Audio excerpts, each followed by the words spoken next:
All President Board Committee. President. सिदा खोथा बुंनो थारमाने स्टेट आरो बिटिसि गभर्नमेन्टआ थारमाने आनटाच खालामना दोनदों आरो बे जिनिसखौ लिंकखौ थारमाने क्लियार खालामनो हायाखै आरोखि जुदि लिंकखौ जुदि क्लियार खालामनो हाया दाहालागै ट्राइबेल टक जासिगौमोन आरोखि मामा তুমি এসামুচ দিলা একেবারে হেৰি বেলচাই দি নিলা इन्ट्र' भिडिअ जायखौ जों नुदों बेखौ जों फारि फारि सावरायलांगोन दा गिबियावनो बयनिसिमबो आंनि खुलुमनायखौ जासिहरबाय लोगोसेयैनो आसा खालामो नोंथांमोन बयबो मोजाङै दङ आरो बेजों लोगोसे मिजिंथियो नोंथांमोना भिडिअखौ जोबजासिम नायगोन नङाब्ला भिडिअनि थांखिखौ हमनो हानाय नङा आरो बेजों लोगोसेनो चेनेलखौ जुदि अनसायोब्ला प्लिज साबस्क्राइब खालामनानै लादो आरो खाथियाव थानाय बेल आइकनखौबो थुनानै लादो गुबै आयदायाव थांनायनि सिगां जोङो मोनसे आयदानि सायाव सावरायनि बे आयदायानो जाहैबाय अरुणोदय स्किमनि खोथाखौ लानानै जादों सासे आइजोआ ओरैबायदि बुंदों जे अरुणोदय स्किमनि सायाव जे साननैसोनिफ्राय बिथांमोनहा एबा सरकारा अरुणोदयनि जायफोर बेनिफिसियारि बिथांमोननो माखासे बेनिफिसियारि कार्ड राननायाव बेस्थ' बे हाबाफारियावनो नुजाथिनानै सासे आइजोआ ओरैबायदि बुंदों जे मामा तुमी एसामस दिला एकेबारे बेलसाय दिनिला बे खोथाखौ बुंदों दा बे भिडिअखौ नायखांनायनि उनाव जाय जाय दैदेनगिरि बिथांमोनहा रायजो राजाफोरनि थाखाय मोजां मोजां आसनि लाबोदों मोजां मोजां स्किम लाबोदों मोजां मोजां माने आयदाफोर लानानै खामानि मावगासिनो दं रायजो राजाफोरनि मोजांनि थाखाय होनना बुंदों बिथांमोना बे भिडिअखौ नुनानै माबायदि सानगोन बेखौ आं बुंनो हाला जाय हक जों भिडिअखौ नायनानै लादिनि মামা তুমি এসামুচ দিলা একেবাৰে হেৰি বেলচাই দি নিলা হেয়াই হৈছে এটো কোৱা কথা নহয় এটো ভুটটো নিজস্ব কথা চাও এটো কি হয় আৰু হেতু ক'ব নোৱাৰি চৰকাৰে অকল যে আমাক মহিলা আঁচনি দিছে হেতুৱে নহব নহয় আকো বহুত কাম আছে আমাৰ কিমান এতিয়া বস্তুৰ দাম কিবা দাম কিমান কি উঠাই আছে চৰকাৰে দিছেও নিছে মামা তুমি এসামুচ দিলা একেবাৰে হেৰি বেলচাই দি নিলা NLFBनि चेयारमेन मानगोनां आइबि बुंथिगोरा बिथाङा NLFBनि थामथि जोनोम सानाव बाहागो लानानै बिथांमोननि आथिखालनि थासारि आरो बिथांमोननि गुबै थांखिनि सोमोन्दै खौरांगिरिफोरनि सिगाङाव माखासे खोथा फोरमायदों भिडिअनि गेजेरजों नायलांदो प्लिज आरो भिडिअखौ नायखांनायनि उनाव कमेन्ट खालामनो दाबाव एक्सुवेलि जोंनिया मेन इशुआ जाहैबाय जानाखि दा रन्जन सार दंमोन जेलाव बेखौबो दासिमबो बख'वाखै ओमफ्राय जानाय केरेसफोर दङ एनडिएफबिनि इशु लानानैसो जों एनएलएफबिआ जोनोम जादोंथ' दा बेखौ थांना नायोबा जोङो रन्जन सारखौथ' बख'खायाखै इनफेक्ट दा जोंनि CNC आर्मि चिफ बेखौबो दा जेलावसो लांबावदों एकर्डनि उनावबो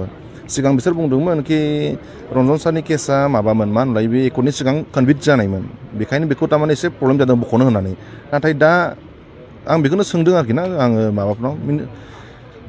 गिदिर गोलाव जानाखि दा MLA MCLA MPफोर दङ आं बिसोरखौनो सोङो थारमाने जोंनि बाथानि केसा आलदा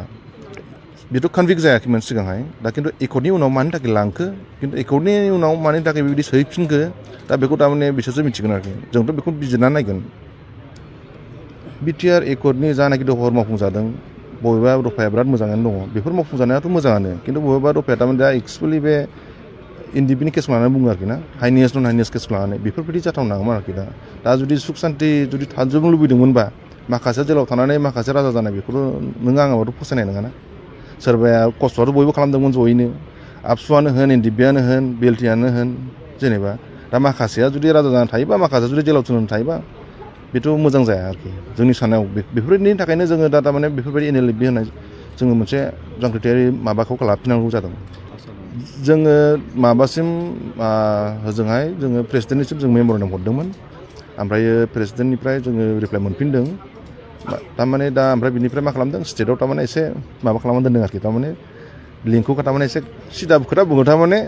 स्टेट आरो बिटिसि गभर्नमेन्टआ थारमाने आनटाच खालामना दोन्दों आरो बे जिनिसखौ लिंकखौ थारमाने क्लियार खालामनो हायाखै आरोखि जुदि लिंकखौ जुदि क्लियार खालामनो हाया दाहालागै ट्राइबेल टक जासिगौमोन आरोखि थारमाने सान्दा जानानै खालामनो सानदों खिन्थु दा कमप्रमाइस गैला जा जोंनि मानसिखौ जुदि खालामबाय थायोबा फाइनाल होयाबाथ' स्टेटआनो जों नांखागोन जोंहाबाथ' माथो जिरायबावनो बेथ' गैला चिरां जिल्ला रानिखाता बिसिडिसिनि सिङाव थानाय माखासे UPPL हान्जानि सापर्टार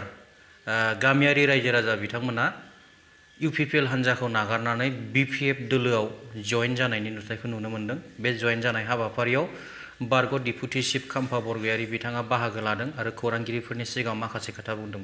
दिनै रुनिखाता बिसिडिसिनि UPPL सापर्टारफोरा दिनै नोंथांजों आखाइ हमलायबाय सार मा बुंगोन बे जागासिनो दङ बयबो रायजो राजाफ्रा दा उपलब्धि खालामदों जे इउपिपिएलनि दारैहाय जेबो जौगानाय खामानि जानाय नङा आरो थांनाय 3 बोसोराव जेबो जामाराखिसै फैगौ समावबो जानाय नङा बेखौ बयबो उपलब्धि खालामनानै बिपिएफ दोलोजोंनो खामानि मावनानै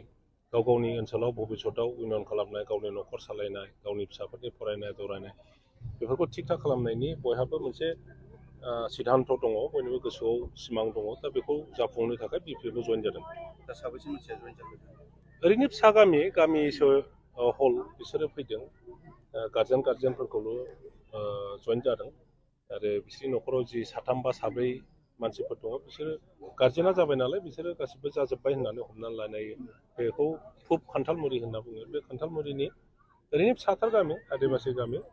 आरो बर' न'खरब्रै न'खरबा दङ बिसोर गासिबो जयैनो फैबाय जायखिया रन्जित बसुमतारिया नोंथांखौ 17 बोसोराव खामायनाय थाखाखौ जमायनानै संसार जानो सोलोंदों होननानै बुंदों सार बेनि बेलायाव मा बुंगोन सार बेफोरखौलाय माथो बुंलायलायनो सोरबाया माबा मोनसे बुंब्ला आरोबाव बेनि उल्था माबा मोनसे बुंनांगौ होननानै आं साना बिथाङा गावनि बिबेकजों बुंदों गतिके बियो बेखौ बुंनानैनो आंखौ माबा मोनसे बुंनो निस्सय इसारा होदों गतिके मोजां साजेसन होनायनि थाखाय thank you EM Rakesh Brahma बिथाङा गावनि समस्थियाव थानाय माखासे बुथ कमिटिफोरनि मेम्बारफोर आरो प्राइमारिनि माखासे सोद्रोमाफोरनि थाखाय माखासे आसनि रानदों आरो बेजों लोगोसे बिथाङा माखासे आसनिफोर फोसावदों भिडिअनि गेजेरजों नायलांदों All President Board Committee. Digit Loilo. President. গমন নবনে 93 বুথ আছে 93 বুথৰ ভিতৰত অহা লোকসভা ইলেকশ্যনৰ যোনে হাইয়েষ্ট ভোট কালেকশ্যন কৰিব তেখেতসকলৰ দুখন কি লাগিব মাৰুতি না মটৰচাইকেললৈ হ'ব তেল বহুত খৰচ হয় হিৰো হণ্ডা স্প্লেণ্ডাৰ দুটা দিয়া হ'ব যি বুধে 93 ভিতৰত হাইয়েষ্ট আৰু তাকো 10 দিনৰ ভিতৰত ৰিজাল্ট দেই আৰু এটা কথা আৰু মহিলাবিলাকৰ স্কুটি হ'ব এইটো মহিলাৰো আছে মহিলা সভানেত্ৰী সম্পাদকসকলে স্কুটি बे ससे भिडिअखौ नुनानै निस्सय रायजो राजा नोंथांमोना हमनो हाबाय जे बिथांमोननि वार्कार आरो रायजो राजाफोरखौ माबायदि प्रलोभन होनानै माबायदि माने आसा होनानै खामानि मावहोयो बेखौ नायनानै निस्सय हमनो हाबाय दिनै भिडिअआ एसेनोसै थेंक इउ गोजोन्थों जय बर' हारिनि